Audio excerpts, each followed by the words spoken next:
As with everything in life, it's never what happens, but how we deal with what happens. We are in a deadly serious poker game with our health and our country in the pot. The game is called the election, with the pot containing our constitutional republic and our economic freedom.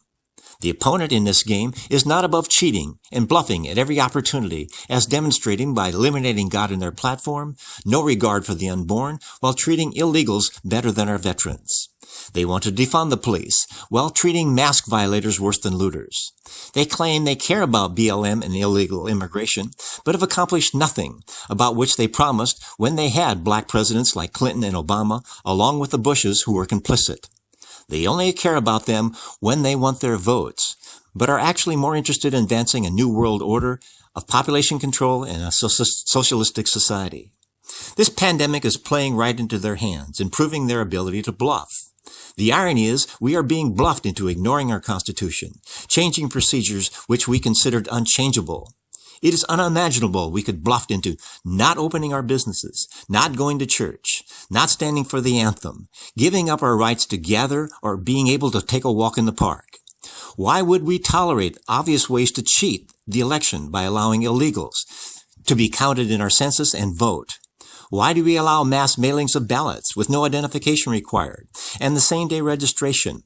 What could possibly go wrong with any of these ideas? When did we decide to ignore everything about which we were warned when we read Huxley's 1984 or Orwell's Animal Farm? When did we decide to give up all the things to which we look forward, like distractions like sports?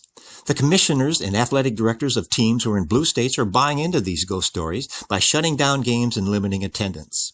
They are allowing their racist, Marxist ideas like BLM and Antifa to insist upon not playing the national anthem and demand that we must agree at the risk of being racist.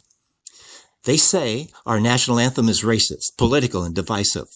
This is a classic way revolutions start, with a threat of retribution inflicted upon anyone who does not conform. This is right out of the playbook for radicals and the playbook for dictators. These sorts of governments have never worked, resulting in millions of deaths, putting their economies in shambles with no hope of sustainable long-term recoveries. But before this pandemic, when our country was running like a business, with the economy roaring and unemployment at record lows, the uproar of criticism was relentless when we put the economy above the pandemic. They lulled us into believing that it's only a mask and things will be better if we all wore one. They accuse us of not caring about others if we don't. We should not gather in groups, pray, or go to funerals. We should stay inside to protect others. But it's okay to riot and loot, exercising the rights of free speech while burning down buildings. The deep state is using all these disasters and social unrest to fabricate competitive advantage to themselves at the expense of the entire country, while they continue to perpetuate the hypocrisy of corruption and self-serving agendas and programs. They hope the low-information voter will not notice. This is what they are counting on until it's too late.